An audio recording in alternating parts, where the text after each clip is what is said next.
Thanks so much for tuning in. My name is Rich Jones. I'm the host of Jacksonville's Morning News on News 104.5 FM WOKV. And as we embark upon a new year of 2019, we do have to reflect on 2018, the big stories that developed, and who better than my friends and colleagues with CBS 47 and Fox 30 Action News Jax. Ladies first with Tanika Hughes. Thank Absolutely. you so much. Hello. And John Bachman. And Chief Meteorologist Mike Burrish, who you hear every single weekday on Jacksonville's Morning News. You leave this set way in the middle of the night, and then are up and at 'em early in the morning on Jacksonville's Morning News, and we sincerely appreciate it.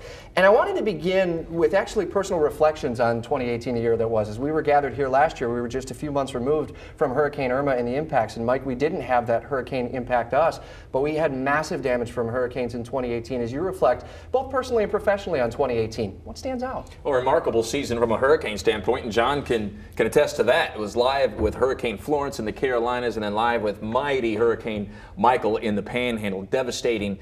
Category 4 that in the end might be upped to a Category 5 hurricane when all the post-assessment is done by the National Hurricane Center. So from a hurricane standpoint, learning lessons yet again, and that's something for us to take away as we head into the next hurricane season in 2019. From a local standpoint, it's a summer that didn't want to let go.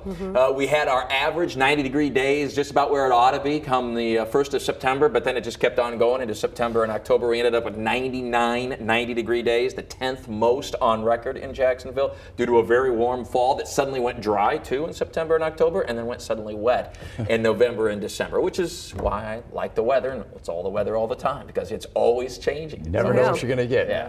Tanika, you tell a lot of stories here from the anchor desk. There's a lot of news, both locally and nationally, and sometimes they have an impact or one thing stands out. Are there certain reflections you have from 2018? I think one of the biggest stories that stood out to me was the Gloria Williams trial. And, you know, she was the woman who kidnapped the infant Kamaya Mobley. I wasn't in Jacksonville at the time when this happened, years and years ago, but I know this was a case that captivated the entire country. And when news broke that Kamaya, who had been raised under the name Alexis, had been found, I had people contacting me because I knew I was working in Jacksonville. And then you start thinking back, like, I remember that photo of that baby, that sketch of that child. So I think seeing that case kind of come to a close after all this time was major for me and a lot of people who I know on social media who reached out, who were captivated by this case as well. I remember when it first broke, we couldn't really believe it. No, this can't be true. This can't be true. And sure enough, it was. You're watching your girls grow. We're off to another year. Yeah. We're approaching high schools and colleges and stuff. That's got to be a personal reflection. But as you look back on 2018, John, what stands out? Golf game better? No, actually, it's worse. Okay. But my fishing has been good, so that's good. good. Yeah. No, for me, it has to be the hurricanes because I was out in them. I've covered hurricanes for 20 years doing this, but Hurricane Michael, I can honestly tell you, was something I've never experienced, and it wasn't all good. It was scary. I've never been scared covering a storm, but I was scared for that when I was in that storm. That was a powerful, powerful storm. Okay, I want to ask a question on that. If I may follow up and interrupt yes, you briefly. you can. I texted you about 45 minutes before the eye wall moved into Panama City, and your reply was very short and terse, something to the effect of, I know, or something like that. So what was going on right there? So, well, a lot. How much time do we have, Rich? So here's the thing. Full hour. First of all, let me tell you, and this is going to sound like a plug for the First Alert Storm Tracker, but I covered Florence in that, and we had access to direct radar, live radar. I could follow that storm, and that one was a lot slower moving, which of course Mike can talk about and why that was a problem. Michael was very fast moving, and I did not have the fast. I believe Russell Colburn might have been in the fast. He had in the Tallahassee area. And so we were not privy to the live radar. I was using our app, and that app is good, but it's a little delayed. I don't know what the delay on that is, Mike. You can tell us about that. But the point of the matter is the storm was moving faster than I recognized. To track it, yeah. And I was, frankly, out of position. So my 45-minute first alert wasn't enough. Well, it was okay. I didn't heed your warning, Mike, because here's the deal. I thought I had plenty of time to do my live report at noon from where I was going to be. I was at the bridge. I was on the landside bridge of the Panama City Beach Bridge. I forget the name of the bridge there. Something Hathaway Bridge, maybe? Is that right? Sounds right. On the east side, right? I was on the east side of the bridge, so I thought I was safe. I was like, I will do this. I'll do this report at noon. We'll get in our car and we will drive to our hotel. We'll hunker down. We'll post up and be in a place that our car will be somewhat protected from the wind, and we can do live reports and all of that. Well, so the first first issue we had was that storm was moving faster, and we probably should not have done that live shot at noon there. We should have done it where we were going to be, closer to the hotel, in a safe place. Then we had some technical problems with the car. We got locked out of the car after our live shot. And by the way, the live shot lasted about 10 seconds. I think we were blown off the air because of our technology. So we had to break into our own car because you don't want to be stuck in a storm like that without shelter of any kind, and we needed to get to real shelter. So we got there, and then we were fine once we got back to the hotel. But it was a scary 3-mile drive to our hotel where we could be sheltered. So that was the biggest thing, was not having access, and it came so quickly that once you're out of place, it is hard to recover. Well, you witnessed and you described then a historic hurricane. That's right. And we'll let Mike back as we reflect a little bit and bore deeper into the big tropical worries that we had in 2018, and as we tracked that and told those stories, and as we look ahead to 2019 as well. I'd say a personal reflection, and Tanika and you and I pulled together members of our community in what was called Stop the Violence, and the three of us in some ways were part of that. You know, behind the scenes in newsrooms, when you talk about a shooting or you talk about a loss of life, you may not feel a personal impact, and then there are the times where you do. For someone who's a father, you tend to feel that, and a tremendous loss of life in Northeast Florida, and in Jacksonville specifically, young lives lost to violence, local law enforcement lives lost to violence, Deputy Ben Zerbel in Clay County. And I reflect on all those families that were impacted in such an awful way, who over this holiday in 2018 and as they move into 2019 have a new normal facing them. And it was nice to know that the community stopped down and began to talk about the issues underlying the violence, but I don't think we've found the solutions, and we can't let the conversation go. And does that stand out as one of the top stories from 2018 as well? Absolutely. I think it followed a troubling trend of particularly children being impacted by violence. We had 2 7-year-olds, 2 of them that were shot and killed in Jacksonville. And we had Tashawn Gallen and then Haiti Rivas Villanueva. And that's not even counting the teenagers, the 16-year-olds, the 14-year-olds. And some survived, but we had some deadly shootings. And I think that was something I distinctly remember. I believe it was 2016 when Ada McClendon, the toddler, was shot and killed in the car. And that was just something that really struck me because, as you said, you have these families facing this new normal. And I think that when you have children being hurt, it's egregious, and it makes people want to act, and you feel and you care, but violence is a problem we have any given night in Jacksonville. And so have we found those solutions? No. I think we've gotten a start, and I'm interested to see what the task force that they form will do in the coming year.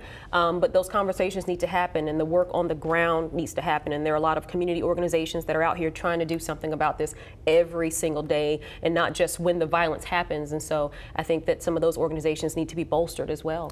We definitely have to have the conversation. That is certainly a starting point, and then action needs to be taken. Something needs to be done, and it really falls on all of us.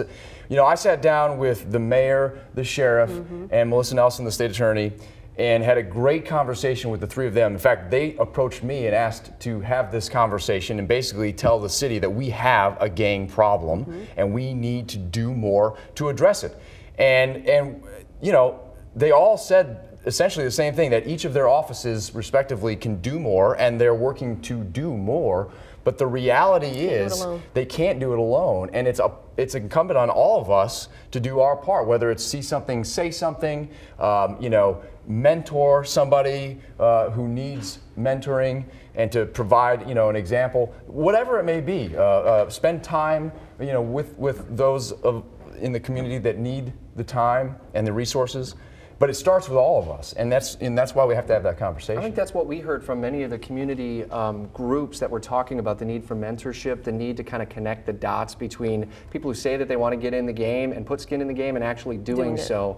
And hopefully we're taking steps to actually connect those dots, but it's going to take a lot of people giving up their time and talents and resources, and also the money component to it as well. Yeah, we can't just, you know, buy more officers and arrest our way out of this problem. There has to be more to it than that. Certain to become a campaign theme in 2019 as the city campaigns begin for elections in the city of Jacksonville. In the summer, a handful of days before the August primary, we had a text and a tweet that came from the Jacksonville Sheriff's Office: mass shooting at Jacksonville Landing. I looked at it on a Sunday, I looked at it again, I looked at it a third time and said, what? Yeah. And everyone in the newsroom starts to hustle together, and we send resources down. And what a sad story. And that followed just days after the shooting at Rains, after the football baseball game on Friday, right. and so the immediate thought is this is something connected to Jacksonville crime. We've since learned that the gunman was not from here, but still it's one of those that puts Jacksonville in nationally a negative light, probably unfairly, you could argue. Yes, and I think that it's one of those things where we covered Parkland. We sent a crew to Parkland when that shooting happened, and this one was close to home. And we cover these mass shootings that happen all the time. But this one, David Katz, a Baltimore man, came here for a video game tournament at the Good Luck Have Fun Gaming Bar down at the Landing. Chicago Pizza, yeah. At Chicago Pizza. Shot 2 people, killed them, 11 others were hurt, and then turned the gun on himself. And I think I got called into work that day. It was actually my husband's birthday, so I will never forget. And I got called into work, and I just remember our crews were down there talking to people and just seeing that chaos and the panic and the fear and the uncertainty that we've seen and covered miles away was happening right on our doorstep. And it was a tragic case, but I do think that the first responders did an amazing job. It sounds like from what we could get from witness accounts. The firefighters happened to be right there and their probably response was saved incredible. a number of lives. And then also regular folks, people who Yeah. were working at Hooters and nearby businesses who sheltered people and calmed people down. And so I think that even though it was one of the worst of times for our community, it was also, it showed the spirit of who we are and how we take care of each other. And we even took care of these people who were just in town, had no clue about Jacksonville, where they were, where the hospitals were. Yeah. You saw the community really coming together to step up. And even the prayer vigils that followed, the support continued for those victims. I mean, it was just a tragic, tragic thing on our doorstep. And to your point, we hear about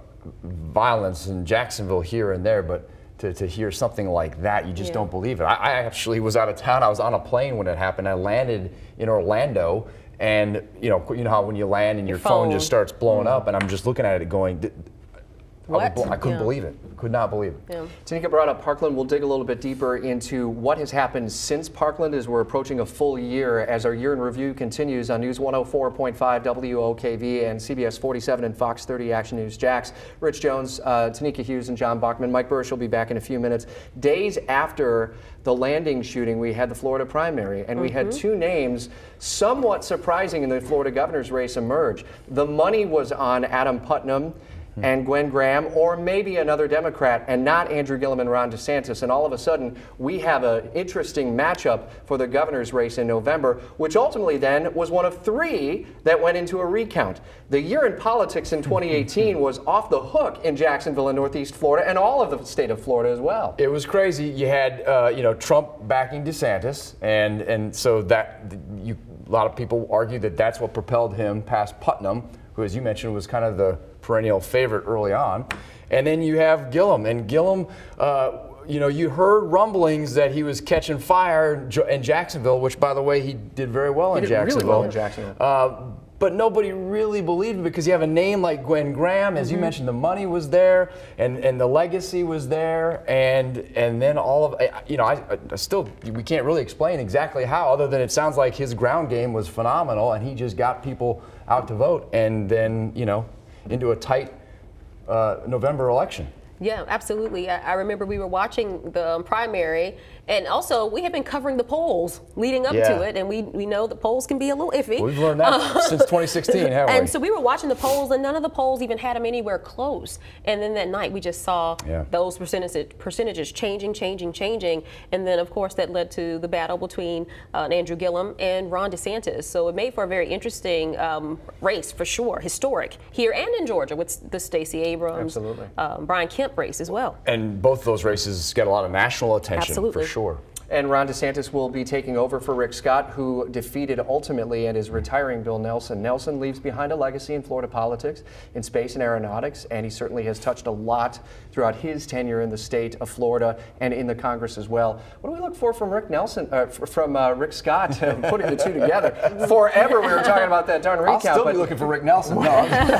What do we look for out of Rick Scott in the first couple of years? Maybe he's going to be the most junior senator because he's finishing out his term in Tallahassee in 2019. I mean, we've had a pretty good look at what he does and what he stands for as governor for the last 8 years. So I don't expect to see a whole lot different. He'll probably be able to team up with Rutherford, as you mentioned, to be pretty powerful, at least as powerful as a freshman senator can be, to try to do some things for Florida. And he's got a good relationship with President Trump, though obviously the House is now in the Democratic control, so it may not be as meaningful.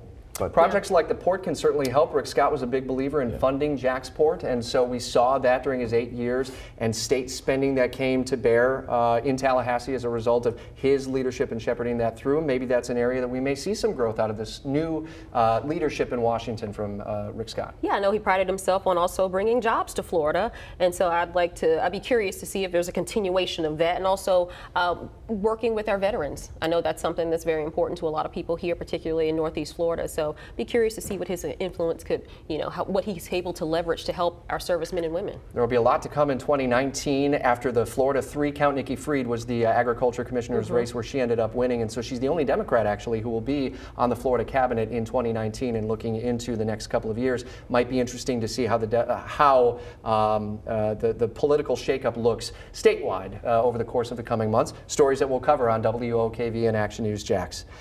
Oh, the Jaguars. Oh. We can't look back on 2018. 16 minutes and we before did, we had to talk about them. Well, when we were here last year, we were, talking playoffs, and we had a home playoff game against the Bills, and it was colder than you know what, and it was the ugliest of games, but they won, and then they went and they beat Pittsburgh, and they were this close to winning the AFC Championship, and what in the world happened? John, you have no opinion on this one, so you can. We'll let Tanika start. What in the world happened this season? It seems like we unraveled, and obviously, recently, a couple weeks ago, we had a pretty eventful day. Fired Hackett, benched Bortles, and then the NFL suspended Fournette. So we had a lot going on this season, a lot of controversy. It seems like the team unraveled. I'm not walking away from this season. Obviously, it's disappointing not to get the wins, but I'm hopeful because I feel like those were lessons that needed to be learned. You have a young team, and to come from essentially nothing and to make it as far as we did last season. This season, I think, was sobering. I think it was humbling. And I'm still hopeful that the Jags will take these lessons from this year, and in the midst of some changes that we're sure will come, and go forward for next year. And I think that, if anything, kudos to the fan base. They are loyal, they are diehard, and they always support the Jags. But I think this year was needed. It's I think sports guys will talk your ear off on this, and I participate in that regularly. But I think I never hear him and Mike fussing about sports. The simplest way to sum it up, in my opinion, is they weren't quite as good as we thought last year, and they're not quite as bad as we think they are this year. Yeah. And scheduling, injuries, all kinds of things played a role in that to make it more painful this year, because we had, I would say, maybe more success than we might have should have had last year. So that's what I'd say about that. I will say, as a bigger picture, that the Jags are still very important to this city. Absolutely. As a driver of of course city pride and all of that, but more importantly, just an economic driver. And we'll talk, I'm sure, more about downtown development. But look, I mean, there was some talk about Wembley Stadium, and now there's always that constant, how many games are we going to get out of the Jags here in Jacksonville? All of that is on the table still, but downtown Jacksonville needs the Jaguars as the catalyst to get downtown Jacksonville where so many of us would like to see downtown Jacksonville. You mentioned Shad Khan. He put in an offer and then ultimately withdrew it to buy Wembley Stadium in London, left the door open to potentially doing it again. They made publicly at least a very strong business case. So behind the scenes, that there was a very strong business case for why this would make sense for all parties involved, including the city of Jacksonville and the Jaguars as well. So now maybe attention moves to development in downtown. Lot J is fully under development now, and as we look into 2019, we see more buildings around that downtown beautiful riverfront core begin to rise, albeit, for those of us who have lived here long enough, impatiently slow, but sometimes it happens slow in order to happen. I will say this. First of all, I think the key to this right now for me is the Hart Bridge Expressway, the ramps that block the view, frankly. I mean, they do two things. They block the view from that property of the beautiful St. Johns River. They also shuttle people directly past all of the stuff that could go there. So getting rid of those, I think, was a key part of this process to start the process of Lot J and whatever else Shad Khan wants to build on that stretch. And by late 2018, it was fully funded, at least in commitment from the local, state, and federal level. We just, within the last 2 weeks, we found out, last week I think, we found out that the feds did finally step up with the last remaining $12 million or whatever, $12.5 million. So now it's fully funded from city, state, and feds. So it's going that work will start next year, and then after that, we'll see. I think Lot J is probably obviously going to be the first thing that happens. And I look at what the Atlanta Braves did in Atlanta in my time there. They had Turner Field was paid for. It was a really nice stadium on the south part of town. It was only 20 years old. It was still a very nice stadium. Braves didn't want to play there anymore. Yep. The ownership, because they weren't making enough money on there was nothing around it. They weren't even making money on the parking lots. The city owned them. So they went and bought 60 acres of land in Cobb County on the northwest side of town. Yeah. Now they own the Braves, they own the parking, they own the movie theaters, the bars, the restaurants, and everything around it, and they're making a lot of money in addition to what they're doing on the field. So, I see this as something that you could look at it and say this will be good for the Jags and the city, because the Jags will make a lot of money and they won't want to go to London full time or whatever the option may be in a few years or whatever. So I think it could be good if it happens the way they propose. And you even look, just as a small example, you look at Daly's Place. We're getting the Rolling Stones. You think about the concerts that we've been able to attract and the events they've been able to host there at Daly's Place. And if that's just a glimpse of what we could see down there, I think that we're off to a good start. And I look forward to seeing, the progress with this development. Like you said, just it's a process. But, I look forward to seeing what will happen. As we reflect back on some of the top stories in 2018, Chief Meteorologist Mike Burrish will be by in a few more minutes. Tanika Hughes and John Bachman, Rich Jones from Jacksonville's Morning News and WOKV Radio. We had an interesting dialogue happen community-wide, citywide in Jacksonville about, do we privatize JEA? For those of us who have lived here long enough, it tends to come up every decade or so. Seemed to gain more steam in 2018. Seems like it's gone away, but it's still under the current somewhere, and who knows where it may ultimately go. Big takeaways that we had from that conversation, though? You want to start? I've got a few, but... Yeah, I think for the recent election, we had that non-binding referendum where the voters essentially gave us a feel to say, hey, we want some input on this. So I definitely think that it's a decision that taxpayers, that residents want to have their say on no matter what happens with this organization. I think people who live here, they want their stake in this. Yeah, and there's certainly a vocal group out there. I don't know if they're a minority or a majority, a vocal group out there that does not want the city to sell this, fearing what it may do for rates and other things. And it's obviously a big money maker for the city. There's the other side of that coin that says, well, you have an opportunity to sell something where demand is high and you may get a really good price for it. And what can you do with that large sum of money over a large, if you invest it, if you want to call it that, and over a long period of time, how much money can you really make off of the interest, if you will, off of that? And could it mean improved services? Absolutely. So there's going to be continued debate on that, and I think I don't know what's going to happen. If the voters do get their voice and the voters really say we want to hold on to this, then that's what's going to happen. But if there's somebody offering, making an offer that's too good to refuse, then who knows what's going to happen. That'll certainly be a storyline that we'll be following into 2019. It likely will be one of the topics, one of many topics in the races for Jacksonville City Council and for mayor in 2019 as well. And of course, this combined news organization, WOKV and Action News Jax, are going to be swarming that in depth over the coming months. We'll bring the chief back in just a second as we talk about Hurricane Michael and Florence. But one other story that stands out was the rollout of body cameras in Jacksonville, and that's still underway. The Jacksonville Sheriff's Office and other law enforcement agencies too. But by large, Jacksonville is the largest law enforcement organization. We're going to have a lot to learn in 2019 as we look back on the rollout of this program in 2018. Absolutely. We know recent information we were given was that the cameras were first rolled out into Zone 1. I believe that they are also in Zone 5 now. So about 77 or more officers at this point have them. And if we go back in time, this was prompted by police-involved shootings. A big case was Vernell Bing, and that prompted calls for transparency. Obviously, we know that JSO investigates its own shootings and incidents involving officers, but that was one of the big cases that I recall that kind of prompted this first conversation. And so now we have them, and we had a period where we had 2 officer-involved shootings in 24 hours. Neither had the body cameras. And so I think that people want this tool. We know it's available, and it's about, hey, having it on officers sooner than later so that way we can really see what role it can play in transparency and people understanding the dynamics of what's happening with these officer-involved shootings or other officer incidents. We had that conversation in the newsroom that I'm sure a lot of people at home are having, like, well, why can't they just, what's the holdup? We know we're getting them, and why can't we? You know, we could have really used those for those 2 shootings. Why can't we just get them on there? It's a process. And it is a process, and you're familiar as well that you can't just put the camera on and not tell the officers what the policy is and how to use it, or it's a big investment to get those cameras, so you can't and just legal protections for the officers. And what do you do with all the video? You store it, all those things. So it is a process. Not to say that it can't be rolled out quickly, but it does have certain limitations time-wise on that. And Ben Frazier with the Northside Coalition, he was really pushing for a community component to this, and that's something we really haven't heard from JSO. But this is an issue. When I was in Charlotte, it was the same thing. They wanted a citizens review board, some form of citizen involvement when they are looking at these cases to ensure, you have the cameras, but what kind of input will the community have when it comes to reviewing this footage? That's right. And when can the community see it? Because they don't always get access to the video that's on those cameras. So I think that's going to have to be something that's in part of the conversation with the leaders of our city.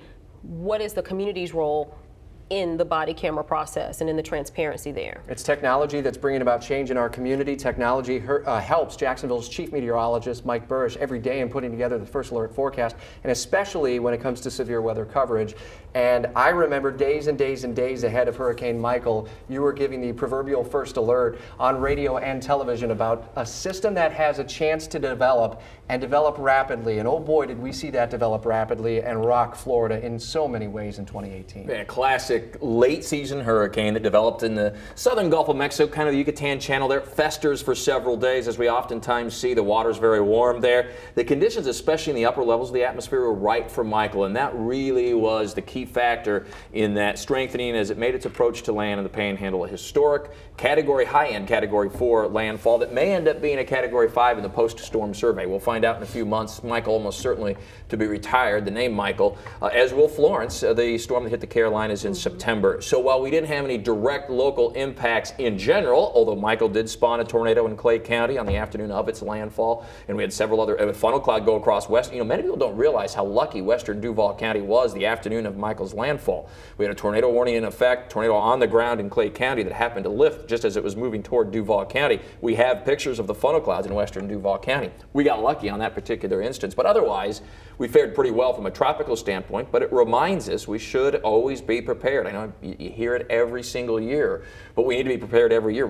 I'm pretty certain to have another Hurricane Expo come late May or early June. Really well attended last year. It made sense. We made it a common sense type thing. I don't think it was all about promotion at all. I think we had really relevant, important information there, and we can do that again this year, making sure people are ready for tropical storms and hurricanes that can do a lot of damage, as we've seen the last few years. John, you already relived the story of being scared, for probably the most scared that you've been in the field for a very long time, and sometimes it's the stories that come in the hours and days after the threat has passed. And I'm sure, and I remember we talked to you, Mark Show was talking to you, and Russell Colburn, who is from the area, and there's no better personal way to be able to tell the story of how people are so resilient from people who have lived there and know it. And we'll get to Tanika with Carolinas and Garrett Biedenbaugh as well. But from the reflections of some of the ways that people came together in the Panhandle in those hours and days after, phenomenal in order to recover. And that recovery, let's be honest, is a long way off. I mean, it's going to be years before they recover from that storm. And I mean, you go back there now, and it's still, we saw some video tarps on the, it's still a mess. But yeah, I guess to me, a couple of takeaways from that. First of all, the swath of damage. I can't describe how wide a path the storm. It really is remarkable. I was in Panama City, and everywhere you turn, buildings were down. Power lines were down. Chunks of roofs were missing from hotels and houses. Trees, through train cars blown over, RVs, and this, and it was like this for blocks in downtown Panama City. But then, as we eventually started making our way back to Jacksonville, we drove several hours, what is it, 301? It was a 201. Anyway, we drove out of town north to 10, and we went all the way to 10, and there were still, it was like as if it was one ginormous tornado, because there were just trees everywhere down. I mean, everywhere, lopped off halfway up, pushed over, all the way to I-10 and north of I-10 and all the way east, for an hour. I mean, they had I-10 closed for hours after the storm because they had so much debris on the road you couldn't get through it. So to me, the scope of that storm really hit home as I not only lived through the actual storm and realized how bad it was right there, but also just how wide and big that path really was. And Florence really devastated the Carolinas in different ways. We had Garrett Biedenbaugh who was there tracking it, and I know from your prior experiences in places like Charlotte, I mean, preparing the community was so vital for the rain that was going to come from Florence. I remember, Mike, we were talking about, could this actually be a Category 5 when it makes landfall? Worry about the water. The water is going to be the big concern, and devastating flooding across the Carolina coast. Absolutely, and I'm from Eastern North Carolina, and Garrett is from South Carolina. And you know, Mike, we talked about the storm. We talked about the strength of the storm, which is what, like you just said, a lot of people wanted to focus on. But you talked about how this was going to be historic rain for that area, and indeed, you can see some of the images here.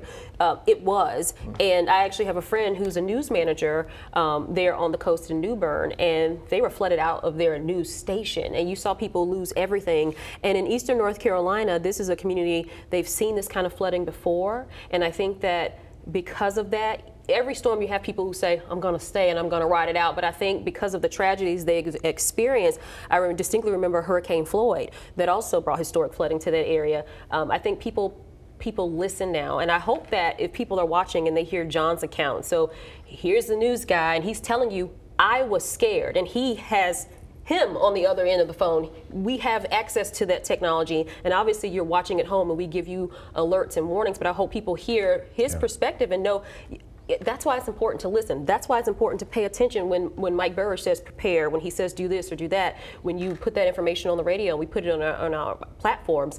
It's serious. Because you live through something like that, and so many people, and you see the images and you see they lose everything, and it's devastating and it's shocking, and it's just that reminder that you have to take those warnings and those first alerts very seriously, and you do need to prepare because these storms are life-changing. Yeah, Mother Nature commands our respect, no doubt about that, and that's something we learned with Matthew a few years ago, with Irma last year, and now this year's hurricane season as well. And then the way our community came together to help those. Yes. And the convoys of care were just tremendous. The stories that we heard from people who grew up in the Panhandle in Panama City or Panama City Beach or in North Carolina, South Carolina, and they just wanted to do something to help because they know people who were impacted by that. And aside from the rate, I mean, obviously we were all here for some of those collections, and it was really remarkable to see how many people showed up, and that was fantastic. I would even say that it goes beyond that, because when I was, I think it was maybe 12 hours after the storm hit, something like that, I'm in this mall parking lot, and here is a convoy of 30 Jacksonville firefighter trucks pulling in, and ambulances, and all their rescue gear, and I'm like, it was, wow. Well, and then Tennessee, all from all over the place, they were all showing up there, getting ready to go, and I know those guys and gals, spend days basically, camping and working 12-hour shifts doing their thing for weeks. And then, of course, then you have the power crews, and saw the National Guard guys coming in. We saw power trucks it was incredible. So, and those folks came from all over the place to help. And that was just the initial response. And I was amazed at how quickly power was restored for that area, because when I tell you the infrastructure was destroyed, I mean, it was. I wouldn't have known where to start. I mean, you were paralyzed by the fact that there was nowhere to start, because everything was gone. Not just the lines, but the poles, and everything was gone. Arguably the most powerful hurricane since Andrew hit the U.S. You're going back to 1992 at that point, which was a devastating hurricane, but Michael, much, much larger. And you just can't capture it. We tried to, do some pan shots. You just, you cannot, in a square box, put into perspective what is all around you for as far as you can see. I think it makes it hard to report on. It does, because you really don't know what to do. You can't, I could talk about that. I could then talk about this, and I could just, walk and tell I think when we story. got those images from Sky Action News, Jax, that helps. Then you could really see buildings were leveled, and as you said, for blocks. Gives you some perspective. It does. Lasting images of 2018, and in our final moments with Chief Meteorologist Mike Burrish, Tanika Hughes, John Bachman, and Rich Jones from WOKV, we're talking about some other lasting images from 2018. While we didn't see what happened inside those doors, we did see former Jacksonville Congresswoman Corrine Brown report to federal prison in 2018, something that in covering her for upwards of 12 years I never thought I would see, and that day finally came. And that was a critical story that lasted from 2017 into 2018 as well. Yeah, we were there. We followed the trial every step of the way. She was sentenced to 5 years for tax and fraud crimes, and she went down to the federal prison in Central Florida to begin her sentence in January. And she has maintained her innocence and her plans to appeal, and she's maintained her innocence throughout the entire process. So, Al Lawson won her seat and then won re-election against former Mayor Brown. And Tanika Hughes brought up the case of Kamaya Mobley, Gloria Williams, convicted and ultimately sentenced to 18 years to spend in prison for the 18 years, essentially, that she raised Kamaya as her own child. And another case, Donald Smith. Yes. Sentenced to life. Yeah, that was another big one for this area. And that was a big one for this area, and so many people felt attached to Cherish Periwinkle. He was convicted, you know, obviously in her death and her the kidnapping and raping of that child. But that case, another big case that, you know, impacted this entire community, brought to a close this year. We saw significant national stories and loss of life, from the Pittsburgh synagogue shooting to many other mass shooting events that happened through the course of 2018. I'm interested from the local lens, if it doesn't happen here, and granted in 2018 it did with the Jacksonville Landing shooting in August. Is it harder to tell? Do you feel a disconnect when you're here at the desk trying to communicate that story that's happening so far away? I don't know. I think everybody's been touched by it in some form or fashion now. That sadly, I mean, to have to even say that is just unfortunate. And you can say all the city names so easily anymore. And I think everybody has you know, been connected in some form or fashion. That no, I mean it's more painful maybe than, you know, originally when you were shocked by the Columbine school shooting so many years ago. That was like you couldn't even believe it, and now it's almost hard to make it so important because it happens so frequently. In that line, unless you hear 15, 20, 25, 30 people shot, you don't even think of it as mass anymore. Yeah. I mean, it's sad. It's remarkable where things have trended. And to Tanika's point earlier with Parkland, we have seen changes in the state of Florida. At my kid's school, a little bit of hardening that's happened outside of the school as we get in. Those kids from Parkland have been front and center since the shooting happened, trying to drive change at the state and federal level. Yeah, they had the March for Our Lives rallies across the country. Some of them really pushed some of the younger people who were eligible to vote to get out and vote. And then we also saw the Marjorie Stoneman Douglas School Safety Act, which prompted some change within our classrooms. Essentially, one of the biggest ones, one of the most controversial pushes, was getting more people armed to try to protect students and staff in the event that there is a school shooting. And we know that now there are some lawsuits that we will see probably going into the new year. School safety assistants, people who wanted to sign up, volunteered, they were trained to carry guns in addition to your school resource officers. And now there's a push to try to even arm more people, like just teachers. So something we're going to have to continue to follow. And we'll keep talking about it too, because there's not enough funding to get all the folks in place and train them as well. So yeah, we'll talk about that in 2019. Think of it from a student level. They start their school days now with an assembly on mass shootings. That's how St. Johns County did their first couple of days of school. And so then how do you talk to your kids about that, and what do your kids think about it? Think about our first days of school. Yeah. For heaven's sakes, you had a... Did they have electricity back then? Good point. They had plumbing. We just got plumbing. Okay. But, I mean, we had an assembly, but it was like, you know, you don't talk, you get in line, and you mind your business, and your P's and Q's, and you're going to be okay. Everything will be all right. I mean, it's really evolved in a way that's unfathomable to me. Something else that came out of this, and I hope that we don't see a lot of this next year, the bomb threats and the pranks and the hoax and the calls and the threats against students and the messages in the bathrooms. This is serious. And we saw students getting arrested for this, posting things on Snapchat or Instagram. It's not a joke. It is not funny. We've had these things happen and really impact families. Young people are dead. Teachers and coaches, people are dead because of things like this. And so I hope that our young people and our parents in our schools are talking to students about the seriousness in these, what they think is funny or they think it's a joke. It's not. It's not. It's a great point, and it's also a great opportunity, I think, for us to tell folks at home, you know, that we have that conversation here at the newsroom as far as how do we cover that kind of stuff. Every day. Because, you know, you have to cover it to some degree, but then you don't want to feed into it. You don't want to feed into it, exactly, and encourage another one tomorrow. So, you know, we have tried to do exactly what you just said and talk about the consequences of these as we cover them to some degree. And then, of course, we try not to really cover them too extensively until we know for sure there's more to it than what meets the eye. And there's also a push to get more mental health resources in our schools for our students, which I think is important as well. So as we wind down this year in review, we lost some legends, and political legends, but also leaders. John McCain comes to mind, George H.W. Bush, and who could forget the moving tribute. And he held it together until the very, very end. Former President George W. Bush, who laughed once he got back to the pew and was talking to Laura, his wife. But it shows you the human side of these individuals. They may be leaders, they may feel like they're so out of touch, but they're human beings, and he just lost his father, and two legends who he lost in the year 2018.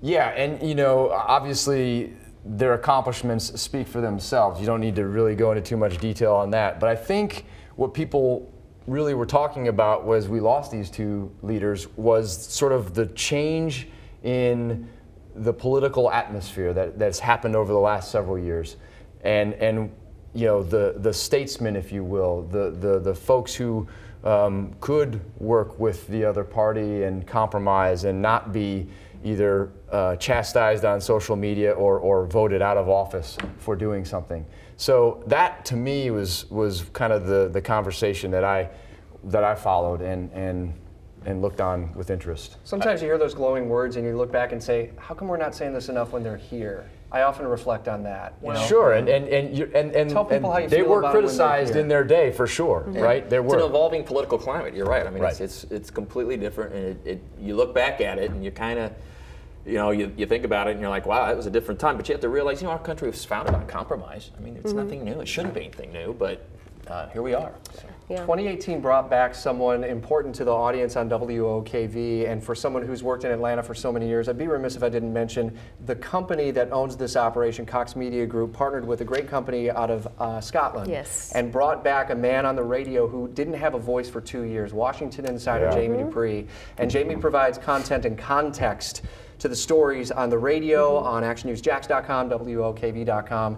It's pretty phenomenal. I know the guy personally. He's a friend and a colleague, and he does phenomenal work. He's been doing it for more than 30 years. It was cool to say welcome back to Jamie Dupree. It was a story that I remember watching on Action News Jax when it aired. Yeah, Jamie 2.0. And for him, so essentially, he has a condition that impacts the nerves in his throat, and it impacts his ability to speak longer than a few words. And so for this technology, they were able to pull past audio clips and sort through countless reports that he did to weave together a version of his voice so that he could return to the airwaves. And it was just watching that footage of him hearing himself for the first time. It was so emotional. He is a class act, and I've been with this company almost 10 years, and I've always enjoyed Jamie's reporting, and complete class act, and I'm so excited that his voice is back, but his hard work never stopped. No. He kept that blog going, and he is still Washington's insider. When it's something going down in Washington, I get on Twitter and I'm like, let me see what Jamie says about it, because I know he's going to be on it. I covered the Iowa caucuses several years back, and Jamie, I had the pleasure of kind of following Jamie around for about a day, and literally that's what I was doing, because I mean, you know, I'd been doing it a while, but this guy is truly the insider, and he knows so many people and so many things about the dealings in Washington, and not just Washington, frankly, the local races too. I mean, he's well connected on a lot of ways. So it was a pleasure for me to get that opportunity to see what you know, a legend working, you know, in action. He's so respected too. Yeah. Can we have a quiet 2019 in the weather, Mike? I don't know if there is such a thing. If you don't like the weather, just wait a minute, and that was never more true in 2018. So we started the year last year with ice too. You might remember early January we had the ice storm, and then that's right. You know, 95 ice stuff. We did. We had a record warm February. We had a record warm September. We had the 10th most 90-degree days on record. We had the two major landfalling hurricanes.